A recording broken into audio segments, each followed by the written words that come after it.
고구마 수확을 마무리하고선 이렇게 고구마를 이제 건조시켜 주고 있는데요. 고구마 같은 경우, 저 같은 경우에는 고구마를 수확한 다음 한 반나절 정도 그냥 봄밭에다가 말려주는 편이에요. 그렇게 한 다음에 전량 수거해가지고 이렇게 집안에 창고가 있다고 한다면 통풍이 잘 되는 곳에서 이렇게 건조를 시켜주고요. 건조는 보통 일주일 정도 시켜주는 편이에요. 짧게는 5일 정도, 길게는 뭐 열흘까지도 할 수 있겠지만 저 같은 경우는 주말 농부이다 보니까 그 일주일이라는 그 스케줄이 맞춰져 있는 것 같습니다. 뭐 저뿐만 아니라 거의 대부분의 농가가 아마도 올해 고구마 수확량이 현저히 이제 줄어들었을 거예요.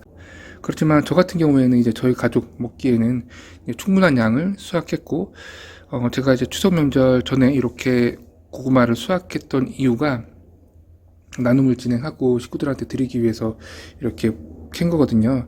일부 박스에 포장해서 이제 가족들을 드릴 생각이고요. 일부는 이렇게 일주일 정도 후숙 플러스 건조를 시킨 다음에 보관 방법은 이렇게 컨테이너 박스 안에다가 다 차곡차곡 싸가지고 위에다 신문지를 덮어서 보관할 계획입니다. 이렇게 보관하면 아주 장기간 동안 보관할 수 있고요. 그리고 주의할 점, 장기 보관할 때 주의할 점은 영하의 날씨로 이게 떨어지게 되면 고구마가 물컹물컹해지면서 썩어버리거든요.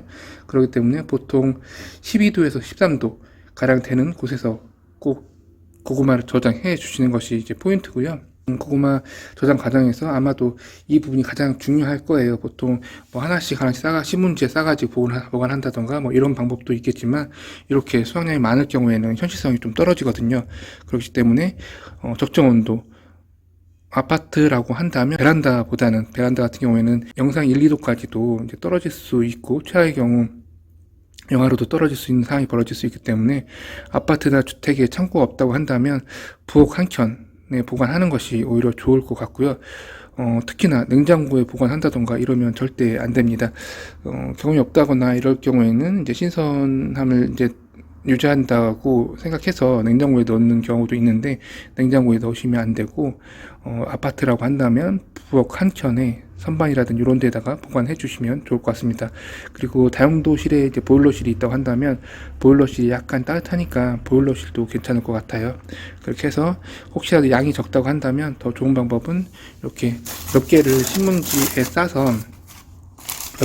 싸가지고 좀 더 싸기 힘드니까 몇 개를 신문지에 싸가지고 중간중간 이제 신문지 싼 것 플러스 그리고 싸지 않은 것 플러스 해가지고 박스에 담아서 보관하는 것도 한 가지 방법입니다.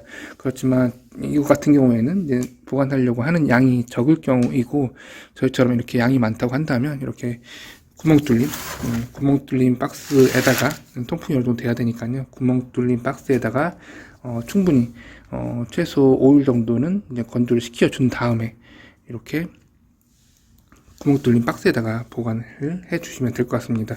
이거 같은 경우 겹겹이 싸서 적재할 수도 있기 때문에 많은 양을 보관할 수 있을 거예요. 이런 식으로 보관해 주시면 되고요. 그리고 보관 과정에서 이렇게 썩은 것들이 있거나 이렇게 되게 되면 또 전염될 수가 있기 때문에 썩은 것들을 우선 먹는 것이 좋고요. 그리고 중간중간 이제는 보관 기간이 길어지게 되면 이런 데서 싹이 이제 올라올 거예요. 싹이 올라오게 되면 안에 신이 배긴다든가 아니면 고구마 맛이 떨어지기 때문에 중간중간 보관 기간이 길어진다고 한다면 싹이 올라온 이 고구마 같은 경우에는 정확히 1년을 보관한 고구마인데요. 많이 이제 건조되고 이렇게 되기 때문에 맛은 현저히 떨어져요. 그리고 이제 아까 말씀드리다 만 것이 보관 기간이 길어지게 되면 지금은 멀쩡하지만 이렇게 눈 부분에서 싹이 이제 계속 올라오게 되거든요. 그렇게 되게 되면 이 싹으로 영양분이 뺏기고 맛도 뺏기기 때문에 그리고 힘도 뺏기기 때문에 이 나오는 싹들을 좀 제거해 주시는 거 좋습니다. 지금 보시면 이렇게 싹이 올라오거든요. 이럴 때 이 싹을 보이는 쪽도 이렇게 잘라주세요. 그렇게 해야지만이 고구마에 있는 영양분이 싹으로 뺏기는 것을 방지할 수가 있습니다. 이렇게 제거를 해줍니다. 아마도 이제 보관 기간이 3개월 이상 넘어가게 되면 이렇게 싹이 날 거예요. 아까 말씀드렸듯이 보관하는 공간이 12도에서 13도 이렇게 약간 따뜻한 공간이기 때문에 싹이 더 잘 올라올 수가 있거든요. 그렇기 때문에 저장 기간이 길어진다고 한다면 중간중간 확인을 하셔가지고 싹이 났다고 한다면 싹을 제거해 주시고 웬만하면 저처럼 이렇게 수확한 다음에 1년 넘게 먹지 않는 일은 없도록 하는 것이 더 바람직할 것 같습니다. 이렇게 해서 오늘은 고구마 보관 방법, 그리고 수확 후에 어떻게 건조하는지에 대해서 좀 이야기를 나눠봤습니다. 감사합니다.